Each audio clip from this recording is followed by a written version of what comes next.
Podcast Me Conta, temporada Encontros. Este projeto tem fomento da Lei Nelson Seixas 2023. Eu sou Angélica Zignani e esse é o podcast Me Conta. E eu vou falar hoje com Drica Sanches. Seja muito bem-vinda, Drica. Obrigada por aceitar o convite e estar aqui no podcast e me contar tudo. Com certeza, amiga. Eu que agradeço a oportunidade, de compartilhar com você um pouquinho aí da minha história, da minha trajetória, e acho que vai ser muito legal. Drica, você é atriz? Sim. Confere comigo aqui essa lista. Check. Produtora. Check. Gestora cultural. Check também. Cofundadora da CIA Fábrica de Sonhos, sim, que já existe há 25 anos. Co-idealizadora do Festival Em Janeiro, Teatro para Criança é o Maior Barato. 18ª edição, agora em 2024, 20 anos de festival. Mãe de 2 filhos. E a avó. Minha melhor versão, posso te garantir. Que ótimo. Drica, me conta, aqui eu queria conhecer um pouco mais de você, saber quem é a pessoa que fez tudo isso, que construiu todas essas funções, que trabalhou, que viveu para ser atriz, produtora, co-idealizadora. Então eu queria que você contasse um pouco para mim quem foi a Drica? Quem foi a Drica criança? Como é que ela era daqui da cidade? Como é que foi? Qual foi a sua experiência como criança? Eu nasci em São José do Rio Preto, eu sou aqui da cidade, vivo aqui há 51 anos. Sempre estudei em escola pública, desde a minha infância, ensino infantil, depois fundamental. Eu estudei na escola Sabino, lá no Parque Estoril, depois na Zulmira da Silva Salles, ali no Jardim Urano, e no ensino médio eu estudei no Pio X, que são 3 escolas tradicionais da cidade.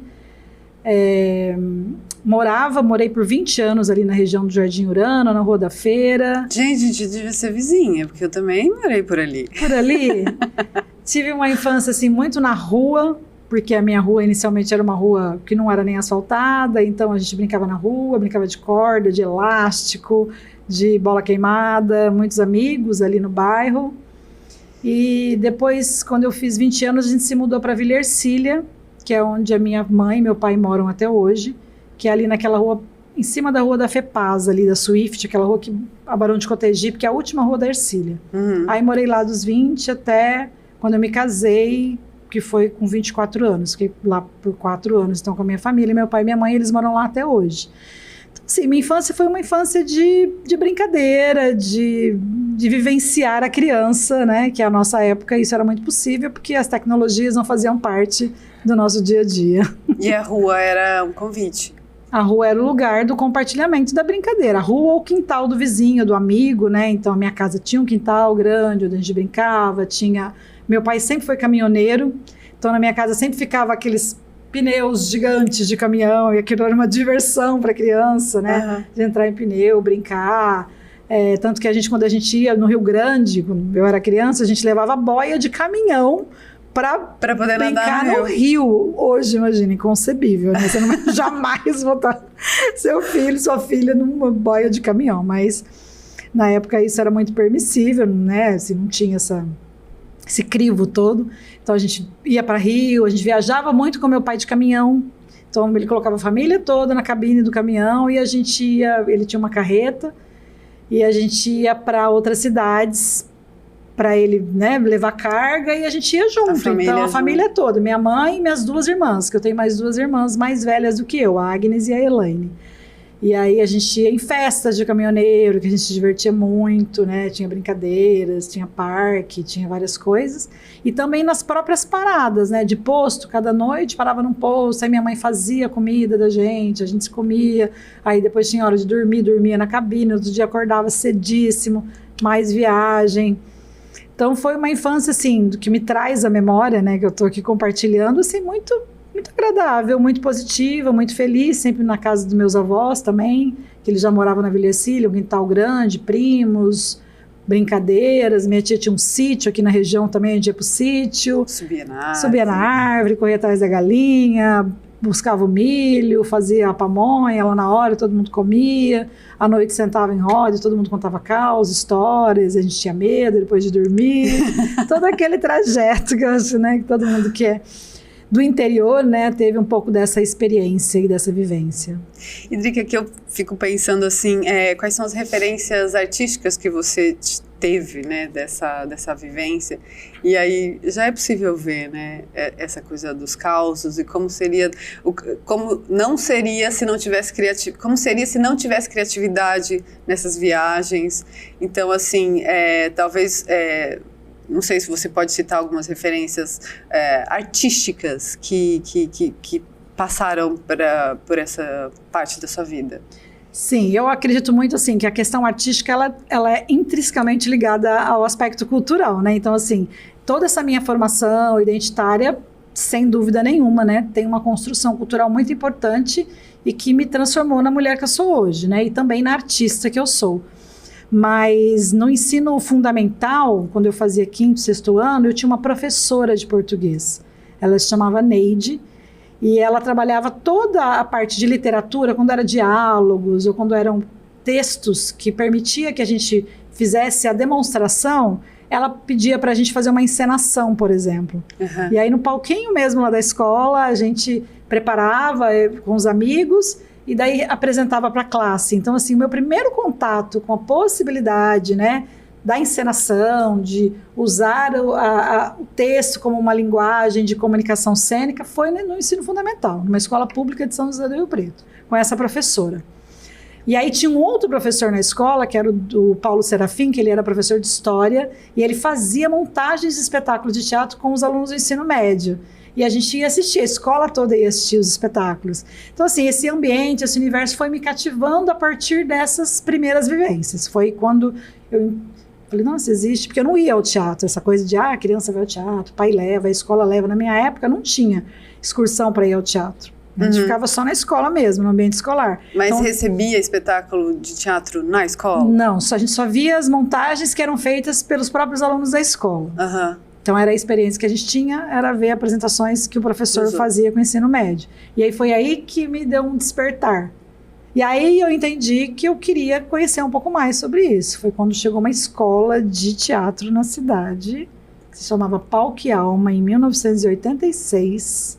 E eu ouvi no rádio que tinha essa escola de teatro e que estavam abertas as matrículas. E eu falei para minha mãe, eu quero. Aham. E meu pai, sempre quando a gente fazia 14 anos, com todas as filhas, ele dava uma mobilete de presente. Olha que sensacional. Não precisava ter carta, então assim, pra gente poder ir pra escola, poder fazer as coisas. E aí minha irmã ganhou a dela, minha outra irmã ganhou. Quando eu fiz 14, eu ganhei a minha. Uhum. E aí, quando eu ouvi no rádio, eu falei, eu vou lá ver o que é isso, mãe. Ela falou assim, não, tudo bem, vai lá conhecer, ver o que é, você me fala, tal. Peguei meu mobilete e fui. E essa escola funcionava onde era o antigo Colégio Objetivo, ali na esquina da Coronel com a Rubião Júnior. Muito tempo foi o Colégio Objetivo ali, e eles locaram um piso acima e acontecia lá as aulas. Inclusive, Humberto Sinibaldi, tinha outras pessoas envolvidas que eram da cidade do teatro e que faziam a coordenação desse curso. Mas eram pessoas assim que hoje não estão mais no ambiente do teatro da cidade. O João, o Silas. E aí eu fui lá conhecer, me inscrevi e comecei a fazer aula. Aí lá eu conheci a Fernanda Dumbra, que hoje ela é atriz, ela tá em São Paulo, ela fez EAD. E a gente ia junto, eu e a Fernanda. Eu passava na casa dela, que era na Vila Ercília, pegava ela no bilhetinho, eu ia pra escola e fazia aula de teatro. Então, assim, foi esse percurso até eu fazer a escola. E depois tem muito mais história. E, então, essas pessoas que você cita como referência são a professora que te mostrou, sim. E aí depois aí no curso de teatro, alguém que falou, não, vai, continua, sai daqui, vai criar o seu caminho. Como é que foi isso? No curso de teatro, eu tinha aula com um professor que chamava Grego, que é o Elias Mário Defterios, o nome dele, não esqueço até hoje.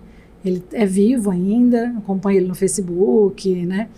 E ele fez todo o meu processo de iniciação teatral, de formação inicial mesmo. Uhum. Daquela perspectiva, né, de qual é o método que vai se seguir. Então, né, Stanislavski, essa formação, passando por Brecht, conhecendo Eugênio Kuznets, Grotowski. Então, toda essa formação inicial eu tive na escola mesmo, porque tinha uma parte teórica e uma parte prática. Uhum. Lá eu montei meu primeiro espetáculo de teatro, que foi A Bruxinha que Era Boa, da Maria Clara Machado. Estreamos na escola para convidados. Mas você montou, você como atriz. Já como conclusão do curso, sabe? Quando você faz um ano e no final vamos fazer uma apresentação. Tem muito isso, né, nos cursos. Então foi por ali que eu comecei. E lá eu conheci o Rick, que é o Ricardo Mattioli, que quando a escola termina em 1988, fecha as portas, porque não teve prospecção de alunos e tal, então tinha muitos alunos, mas assim, não conseguiu manter a escola. Eu conheço o Rick e o Rick me convida para montar um grupo de teatro. Ele monta um grupo que na época chamava-se TAI, Teatro, Arte e Improviso. A gente monta o primeiro espetáculo da gente, que se chamava Quarta Não, que era o texto, era do Indalécio Santana, que era um dos nossos professores, inclusive na escola. E aí a gente ficou com esse espetáculo, a gente apresentou nas mostras, porque nessa época, né, eu venho dessa formação do teatro amador, né, Angélica, assim, que hoje eu acho que nem dá pra significar mais dessa forma, né? Acho que a nomenclatura nenhuma mais é essa, teatro amador, né? Mas eu venho dessa proposta. Que é, vamos falar dele, que é o grupo que se junta e busca o conhecimento dentro do grupo. Sem nenhuma perspectiva financeira. Só mesmo pelo ajuntamento de pessoas, para pesquisa, desenvolvimento de espetáculo, muito, né, amadoramente mesmo, porque assim, não tem esse conhecimento que hoje a gente tem da produção, das necessidades, né, estratégicas para desenvolver, mas é um grupo que germina possibilidades criativas. E é curioso que esses grupos amadores são as fontes de inspiração para que esses grupos hoje possam buscar referências profissionais e até teóricas, né? Assim, muitos grupos amadores que a gente vem buscar a trajetória da história do teatro brasileiro foi criada assim. Foi criada a partir desse encontro. Então, são pensadores, né? São grupos de pessoas que se juntam sem necessariamente esse propósito comercial, que a gente acabou de falar também no outro podcast, mas que busca essa fonte de sabedoria. Exclusivamente. Né? E tudo bem, né? São momentos da vida de cada um. Naquele momento eu era uma estudante de ensino médio, meu compromisso com a arte era realmente, né, dessa construção do meu ser artístico, não tinha o compromisso de viver disso. E dessa forma eu segui até 1991, porque na companhia do Rick, que depois se transformou em companhia Palhaços Noturnos, a gente fez ainda, você também, né? Fez um trabalho. Como chamava mesmo a peça? Eu fiz Por Onde os Anjos Não Passam com ele, mas o primeiro trabalho que eu fiz foi o Dia de Alan. O Dia de Alan, verdade. Que foi do Vladimir Capella. Ele fazia muitos textos, né, do Vladimir. Tinha como a Lua, que a gente chegou até a ensaiar. Então eu sigo com o Rick até 1990, mais ou menos. A gente fez Quarta Não, fez Ritos de Infância, fez Aqui Entre Nós, fez A Garota da Linha. Foram espetáculos que participaram das mostras locais, regionais, participaram do Festival Nacional de Teatro, muito. E que foi uma grande escola para mim também, não posso deixar de falar do Festival Nacional de Teatro. A gente tinha um arcabouço de informação, de conhecimento, sabe? De grandes profissionais que vinham para ministrar oficinas, cursos durante o festival. E não era oficina de 1 hora, 2 horas, workshop. Era oficina de 1 semana, oficinas, entendeu? Alongadas, que realmente tinham uma absorção de conhecimento. Fora o que a gente via nos debates, né? Após os espetáculos, né? Demar Guerra, Lélia Abramo, Gabriel Vilela, tanta gente, né, que a gente conheceu nesses festivais. E então o Festival Nacional de Teatro teve uma importância muito grande também na minha formação. Em 91, eu entro no Teatro Augusta Não Deu Conta e vou fazer Medeia Material. Com a direção do Vander Ferreira Júnior, que também foi um espetáculo muito significativo. Foi onde eu conheci o Guido Caratori, que é o meu marido, e a gente se casa em 94. Nesse período, eu sou convidada para fazer um trabalho que se chamava O Menino Maluquinho, do Ziraldo. Chegou a fazer também. Eu fiz. Foi minha primeira experiência no profissional, que era realmente que eu comecei a entender que o teatro também podia ser uma profissão. Que a gente fazia o espetáculo, né? Viajava na Combosa lá do Araújo, chegava na cidade, fazia 4, 5 sessões por dia e recebia um valor por aquilo que a gente estava fazendo. Então, aí começa a minha profissionalização, meu entendimento de que isso também seria a minha profissão. Mas, assim, toda a formação é nesse processo que eu te falei. Eu não sou acadêmica, eu não fiz uma escola de artes cênicas, embora eu tenha prestado a EAD por alguns anos, mas, assim, nunca passei da última fase, então não consegui entrar na EAD, que era meu objetivo, fazer EAD. Aí eu volto para Rio Preto e sigo a minha trajetória como artista profissional. Tirei minha DRT, a partir daí tudo, mas a partir dessa formação do teatro amador e essa estrada. E Drica, Criança Enterrada? Fiz, Criança Enterrada a gente fez em 94, acho que foi, que aí a companhia chamava Ideocaldo dos Tentáculos. É uma companhia que foi formada com alguns artistas da cidade para desenvolver esse projeto. E era a direção do Rick? Direção do Rick também. Que eu quase não saí do teatro, porque era um soco no estômago. Você, né? Incrível. Tinha o Glauco, tinha o Guido, tinha o Cássio, a Beta, o Manuel Neves. Era uma equipe. Era um elenco bem legal. Era. E os seus principais projetos, eu sei que você já citou aqui, são esses os seus principais projetos como atriz? Não, os meus principais projetos como atriz é quando eu realmente me reconheço como atriz, né, como fazedora de arte e constituo a minha companhia, que aí as coisas começam a ter mais significado e mais propósito ainda para mim. Isso acontece a partir de 1998. Você casou com o Guido e logo em seguida vocês se juntaram para a companhia. Como é que foi isso? Ai, foi um perrengue danado, amiga. A gente se casou em 94, me casei grávida, minha filha nasceu em 95, minha primeira filha, Ariel. E então, assim, quando a gente se casou e teve filho, falei, não, essa coisa de teatro a gente vai ter que rever, porque assim, né, até então eu sozinha, o que eu ganhava, beleza, o Guido, ele também tinha uma experiência como modelo, ele veio para Rio Preto, inclusive porque ele era modelo, e aí ele entrou no Augusta Não Deu Conta, a convite do Márcio Buch, e a gente se conheceu e tal, mas assim, não vai dar, porque isso é uma coisa muito sazonal, tem hora que tem hora que não tem. Aí o que a gente fez? Montou uma confecção. Do nada, na loucura, tipo assim, quem minha irmã sabia tinha costurar aí, gente? Mas minha irmã tinha alguma experiência e ela já estava estava participando de feiras, comprando em São Paulo e vendendo aqui em Rio Preto. Aí o Guido também tinha uma experiência de feiras, porque ele fazia feiras com a empresa que ele trabalhava. Não, vamos começar a fazer feira, buscar em São Paulo, vender aqui, vamos começar a produzir. Minha irmã era costureira. E no fim das contas, a gente chegou até a montar uma loja num shopping que funcionava ali na Andaló, onde hoje é uma escola, ali do lado do McDonald's. Foi shopping ali uma época. Cheguei até a montar uma loja, isso transcorreu aí por 1 ano, 2. Mas assim, né, amiga, foi o fiasco. Não veio pra fazer isso, não deu certo. A gente acabou mais endividado do que a gente entrou, né? Então não rolou. Aí em 97 a gente vai para São Paulo, e o Guido, de mudança mesmo, com as crianças. Eu já tinha o Nicolas, que estava com 1 ano, tinha acabado de nascer, e a Ariel, que tinha 3 anos. A gente vai para casa da minha sogra, que morava em Guarulhos. Vamos começar uma vida nova em São Paulo. Se a gente quer ser artista, o lugar é São Paulo. Vamos para lá, nos estruturamos lá, vamos começar a trabalhar, fazer isso, fazer aquilo. E a coisa não rolou. A coisa assim, empacou geral, porque criança pequena, né? Esse lugar da mãe. Eu não tinha rede de apoio, era eu comigo mesmo, cuidando das crianças. O Guido tinha que fazer alguma coisa a mais para a gente conseguir organizar a vida financeiramente. Em 98 a gente fala, vamos voltar para Rio Preto, que lá pelo menos eu tenho a minha família. Tenho meus pais, a minha mãe, meu pai, minhas irmãs. O Porto Seguro. O Porto Seguro, que vai conseguir me auxiliar nesse aspecto enquanto mãe.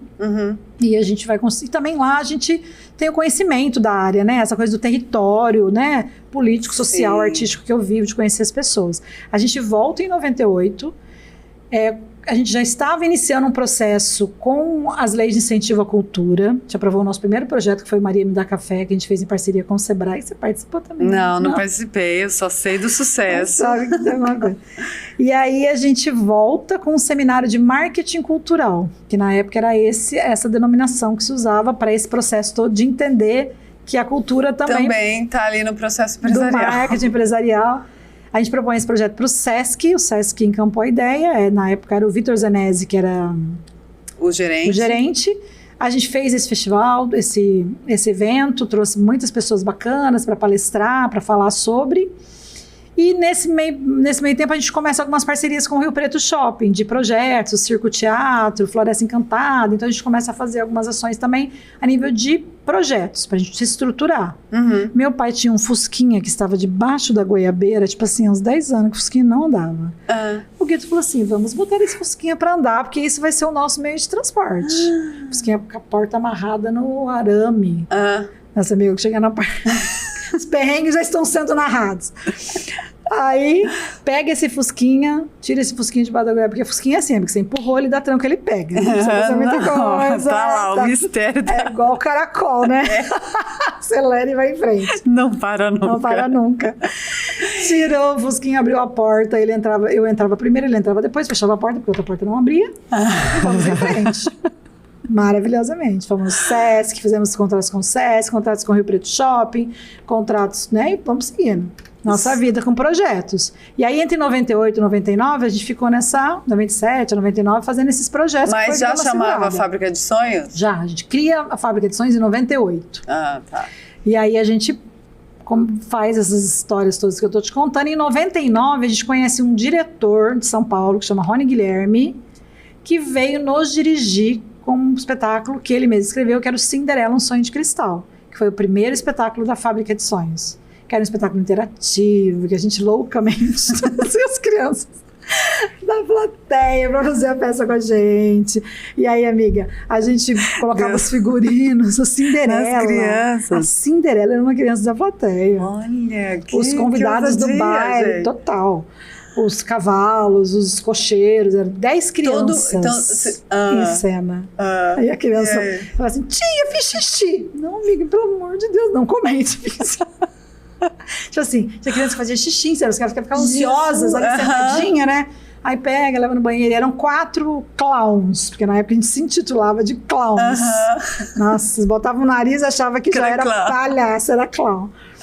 E beleza, e fizemos. Estreamos com o Lucas, na época, o Lucas Freitas, que hoje nem faz mais teatro, é advogado em Mirassol, a Maria Simone, que também é mediadora, eu e o Guido. Estreamos, e aí a gente falou, é isso. Companhia com espetáculo de teatro para criança, vamos começar a viajar, vamos manter nossa vida. E esse espetáculo circulou? Esse espetáculo ele fez mais de 600 apresentações, assim, num período de 1 ano e meio que a gente ficou com ele. A gente trabalhava exclusivamente com bilheteria, projeto escola, e foi aí que a gente entendeu que dava para viver de teatro, que essa era a nossa profissão.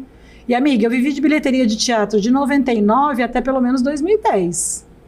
Bilheteria, vendendo ingresso, marcando teatro, fazendo produção, levando as escolas para o teatro, seja no infantil ou no juvenil, né? Porque depois veio a Cigarra Formiga, veio o Leão e Ratinho, veio Memórias de um Sargento de Milícias, que era um espetáculo que a gente fazia sessão extra em praticamente todas as cidades, assim como o Alto da Barca do Inferno, que foi direção do Jorge Vermelho na companhia. E depois veio Circulando, mas assim, tudo espetáculos que a gente colocava, marcava o teatro, ia para a cidade, e lotava. O Guido visitava todas as escolas, eu fazia aqui o telemarketing, a ligação, e aí recebia o material, tem interesse, tenho, fechava as sessões, abria a sessão à noite, fazia a sessão extra, e foi como eu criei os meus filhos. Parabéns. Obrigada. É possível viver. É possível viver, tá bom? Precisa trabalhar. Precisa encontrar um mecanismo disponível a oportunidade, né? Nessa época era isso que a gente tinha e funcionou. E Drica, você falou 2010, a partir daí porque caiu, mudou o comportamento, como é que foi essa questão? Me interessa saber qual é esse pensamento também da estrutura do público. Acontecia, você trouxe essas referências que eram obras né, de referência, por exemplo, no vestibular, e então acadêmica era interessante. Isso mudou? Mudou. O que muda a partir de 2006, 2008 e começa a reverberar para a gente a partir de 2010 é a inclusão da questão dos editais e das leis de incentivo, principalmente os editais, porque começa a ter uma oferta muito grande de teatro gratuito.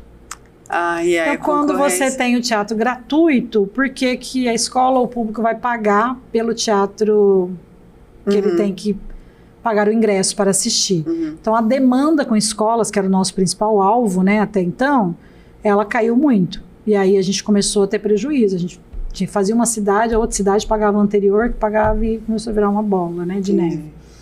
Aí a gente entendeu que a gente precisava ou também buscar o subsídio, ou buscar uma outra alternativa.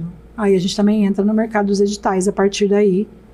Inclusive, a gente aprovou o nosso primeiro festival em 2010, porque o nosso festival começa em 2004, mas a primeira edição que ele é realizado com subsídio é 2010. Mas, no meu entendimento, é basicamente isso. Assim, que mais interferiu, mas nunca é uma coisa só, né? Existem várias questões, né, que vão assolando, né, o desenvolvimento, né, da desigualdade social no nosso país, do acesso à cultura, né, dessa demanda de incentivo ou não, da oferta mesmo, né, da cultura com a educação, até que ponto a cultura ela é intrinsecamente relacionada à educação, e aí quando isso começa a separar demais, também o ambiente escolar passa a deixar de ter interesse, e por conseguinte o público também final, porque querendo ou não a criança ela tem essa formação na escola, então sempre não é nunca uma coisa só. Mas a gente entendeu que não ia rolar mais. Não 2010, né? Mas aí tem também todos esses processos que a gente viveu da pandemia, que o comportamento, eu não sei se você tem essa impressão, o comportamento da criança com relação ao espetáculo teatral também, ela tá totalmente diferente. A gente tem que ter uma outra conscientização, né? Um outro processo. Porque elas não viveram elas não tiveram essa vivência que a gente tinha, né? Vai para assistir a peça e tal. Não teve isso. Teve uma... Não sei o que é isso, esse monte de gente me mostrando. Antes eles tiveram a tela para ver, e não o ator, né? Então, foi o primeiro contato, né? Com um ser animado que... Eu vejo isso, que logo que a gente voltou a apresentar, parecia que eles queriam ir lá tocar para ver se era verdade mesmo. Se existia. É um outro público que a gente recebeu pós-pandemia. Isso também concordo plenamente com você. Vamos ter que ressignificar, retrabalhar, ainda é um processo. Esse ato, assim, a gente perdeu de várias formas, inclusive o espectador, né, preparado para assistir teatro. E o interesse, com isso, essa questão do interesse, essa questão da agilidade, né, então... Mudaram os hábitos também, né, Angélica, assim, hoje as pessoas consomem muito mais dentro da sua própria casa. Então, tudo que entra dentro de casa, seja a compra de um produto, seja um Netflix, né, o consumo da TV, né, dos streamings e tudo mais. Então, as pessoas estão cada vez mais querendo ficar naquele ambiente. Então, essa própria mudança de hábito nos prejudica demais, porque a gente precisa que as pessoas se desloquem de um lugar para o outro. Drica, então, aí você chegou nas leis de incentivo, você entendeu que isso precisava e você se profissionalizou para trabalhar nessa área. Você pode contar um pouco como é que foi isso? Você fez uma escola, você se enveredou, como é que foi? Então, o entendimento das leis de incentivo começa exatamente nesse momento, né, quando a gente percebe que precisa buscar outras alternativas. Mas antes disso, eu já tinha entendido que se eu quisesse continuar a ser atriz e a ocupar esse espaço da cena, eu precisaria me especializar na área da produção, porque uma coisa não caminha sem a outra. E então eu comecei a me preparar já muito anteriormente, assim, a trabalhar na área da produção mesmo, de produção dos nossos espetáculos, porque a gente não contratava um produtor separado, independente, era, né, a gente que estava em cena e a gente que produzia. Que é a realidade, acho que ainda hoje, da maior parte das companhias, né? Mas a produção veio como uma necessidade para poder atender a minha necessidade de ser atriz. E confesso que hoje é um lugar que eu estou completamente confortável e, assim, se eu tivesse que fazer uma opção hoje, não teria nenhum problema eu ser só produtora.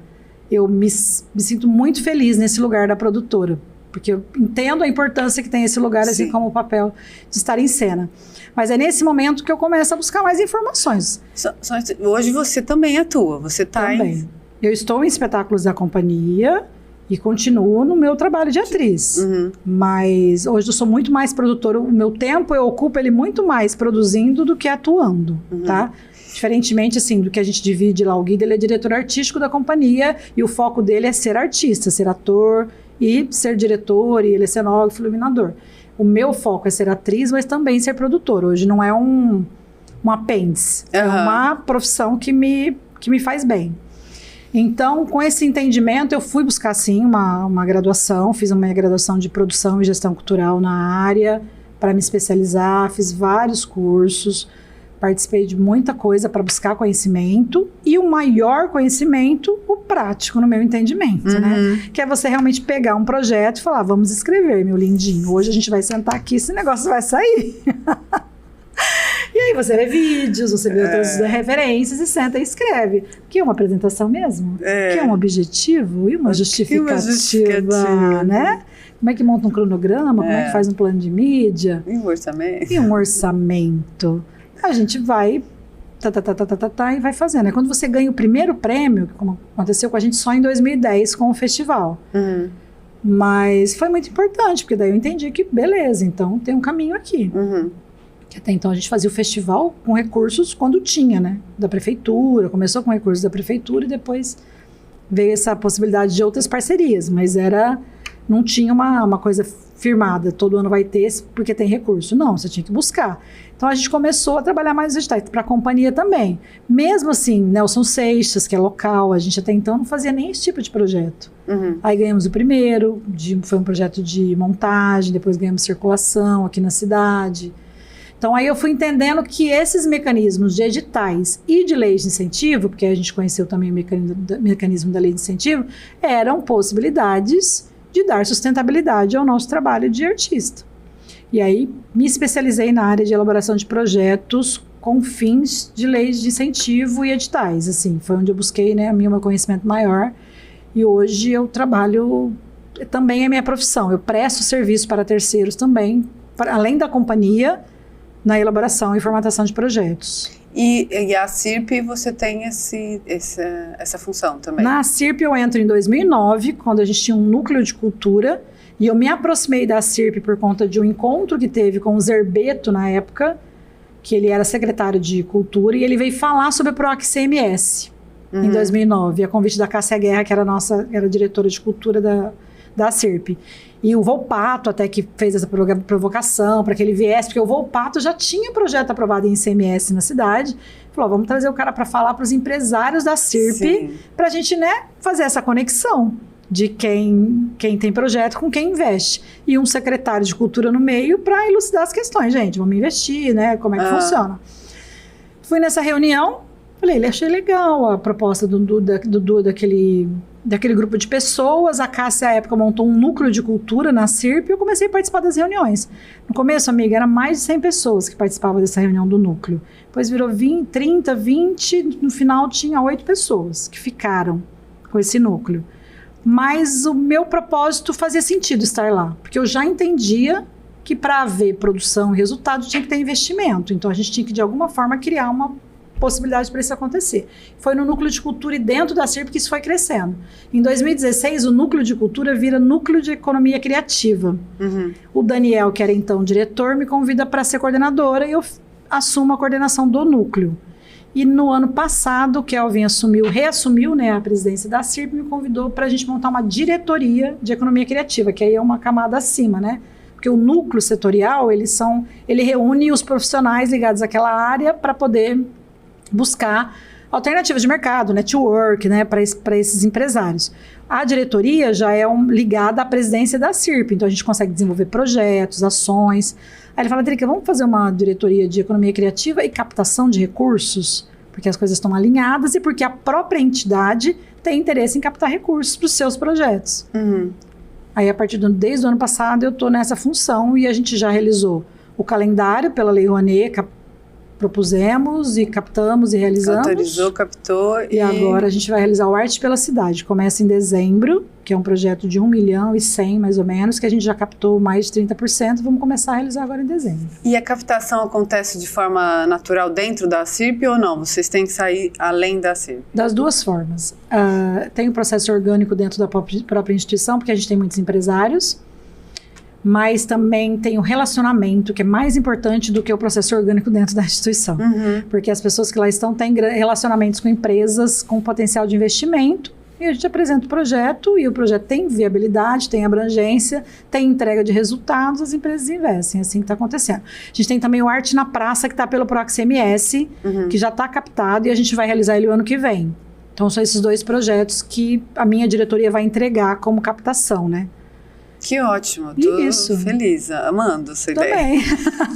E vai gerar trabalho, oportunidade e renda para os artistas da cidade. A gente vai lançar um edital agora em mais uma semana no máximo, que a partir desse edital os artistas vão inscrever os seus projetos, né, na área de artes cênicas, música, artes visuais, e aí a gente vai fazer um credenciamento, e aí para cada momento do projeto que a gente for realizar as ações, a gente vai buscar no credenciamento os projetos. Que ótimo. Que legal. Parabéns. Obrigada. Bom, você conseguiria me contar por que lugares você já passou com os seus trabalhos, com a Fábrica de Sonhos? Então, a gente sempre focou muito no estado de São Paulo. 600 e quanto que foi naquele... 600 das apresentações, a gente fez aí pelo menos uns 200, 300 municípios, que a gente fazia 2, 3 sessões por dia, né? Aquela época do teatro, que a pessoa era máquina, plim, 3 sessões por dia, plim, 4 sessões por dia. Mas a gente sempre focou muito no estado de São Paulo, Minas Gerais, principalmente sul aqui de Minas, e Paraná, norte do Paraná. Então, em Maringá, Franco Mourão, várias cidades ali a gente fazia, né? Que ela começava ali. Paraná e também em Minas aqui, Uberlândia, Uberaba, Poços. Mas o nosso grande métier aqui sempre foi o estado de São Paulo mesmo, interior. E depois a gente começou a chegar um pouco também Santo André, São Caetano, Mauá, a gente fez também Osasco. São Paulo, a cidade de São Paulo mesmo, a gente fez muito pouco. Acho que eu fiz, foi 1 ou 2 experiências que a gente fez uma temporada num teatro lá. Uhum. Mas, então assim, interior de São Paulo, em geral, conheço tudo, todas as regiões. Que ótimo. Olha, e me conta assim, da sua visão, perspectiva Drica, o que você contribuiu para o cenário da cidade, para o ambiente da cidade, a sua participação como artista, como empreendedora, você consegue olhar e dizer, sim, contribuir para... Eu acho que todo mundo deixa um pouco, né, quando se propõe a compartilhar. A minha história ela é muito pautada nesse compartilhamento, assim, a gente sempre esteve aberto. Eu sempre estive, o Guido sempre esteve, a fábrica sempre esteve, então assim, a gente formou muitos artistas nessa cidade, por meio da nossa companhia, formou mesmo na lida, fazendo teatro, participando de peças, gente que não tinha experiência nenhuma, e depois circulando.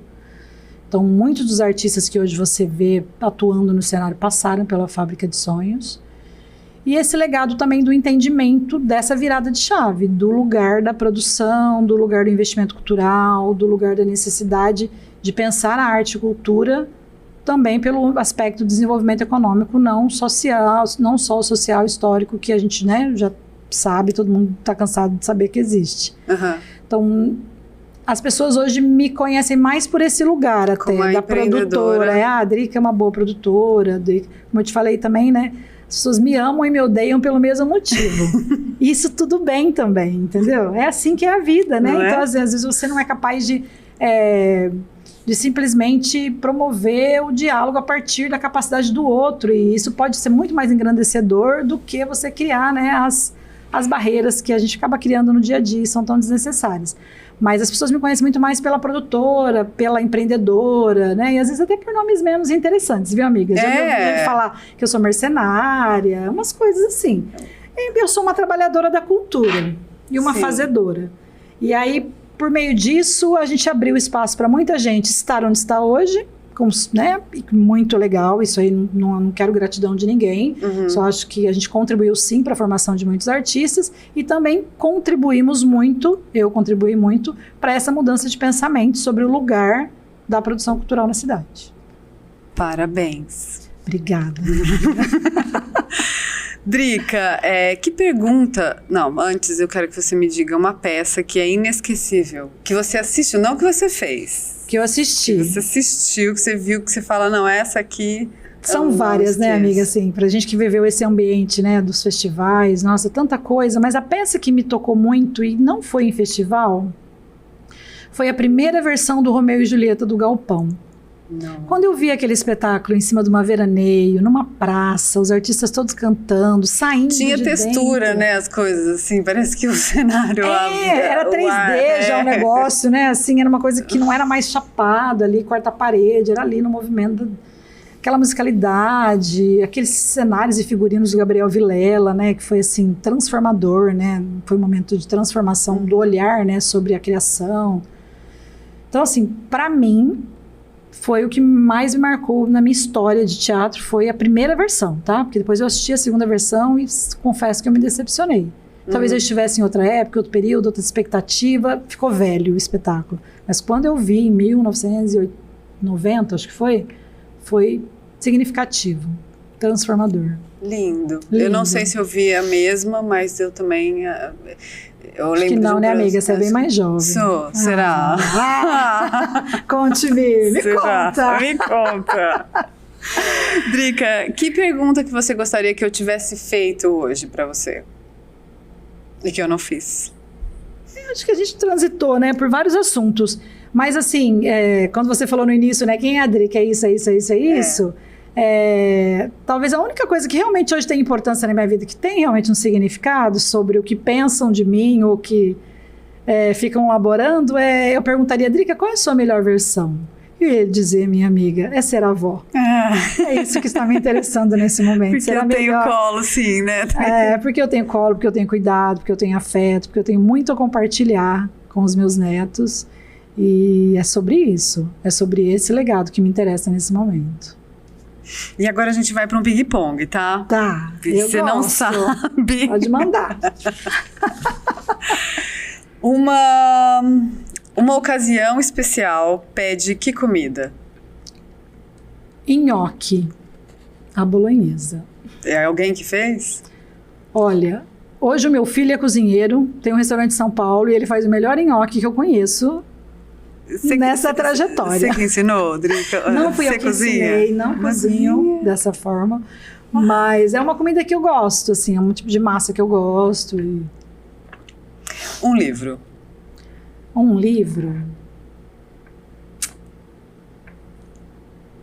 Olha, eu gosto muito das obras da Clarice Lispector, então, assim, talvez A Hora da Estrela seja um livro que foi muito significativo. A gente montou um espetáculo e a pesquisa, né? E o que eu conheci da obra da Clarice, da Macabeia, e essa questão da desigualdade que a gente está falando, social, foi um livro que me tocou bastante.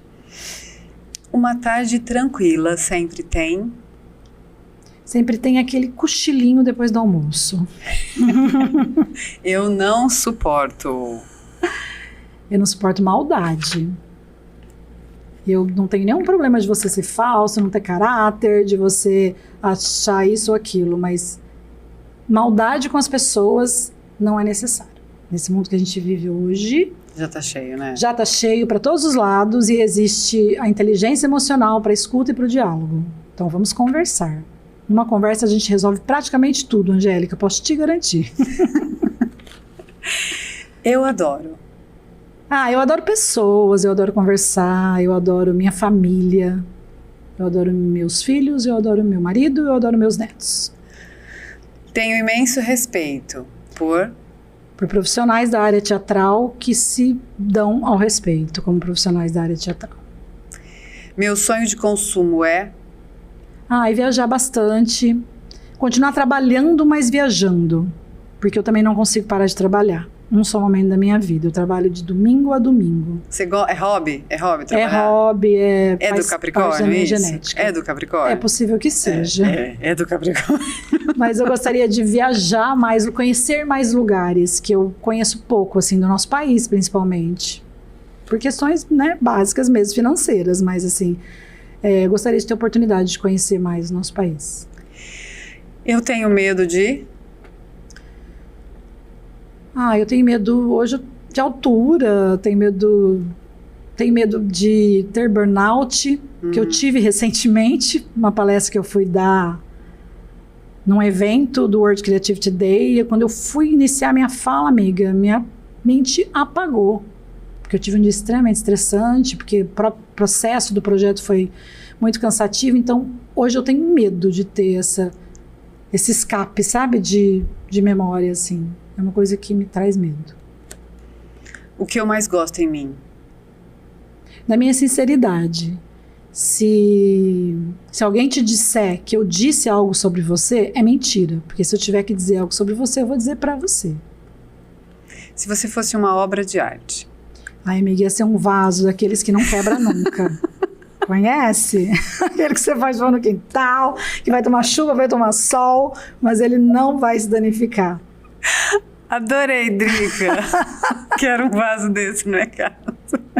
A gente é dessas. É por isso que a gente está aqui até hoje. Na verdade somos, né? Somos. Drica, eu quero que você faça um convite para as pessoas que quiserem falar mais com você, onde a gente te encontra, para você contar mais coisas para elas. Ai, gente. Assim, se você puder usar essa oportunidade também para falar para as pessoas acompanharem, né? O nosso festival também, que vai acontecer em janeiro, já 18 a 28. Sigam as nossas redes sociais, que é o @Cia Fábrica de Sonhos, Instagram, no Facebook. A gente tem o site também, né? ciafabricadesonhos.art.br. Mas o trabalho da nossa companhia é voltado justamente para comunicar por meio da arte, trazer aquilo que a gente acredita, que a gente quer discutir, quer conversar com as pessoas, a catarse que a gente quer trazer de transformação. E a gente faz isso por meio dos nossos espetáculos, por meio dos nossos projetos. Então, venham conhecer a Fábrica de Sonhos. A nossa sede é linda, tá ali na Vila Ercília. Linda, linda. Eu estudei lá. Com o Walter. Com o Walter. Então, adoro aquele espaço. também é um lugar que está super aberto para quem quiser conhecer, compartilhar, utilizar. A gente é desses. Drica, muito obrigada. Fiquei muito feliz por acreditar nesse projeto, por estar aqui batendo esse papo comigo. Gente, esse foi o podcast Me Conta. Um beijo. Tchau.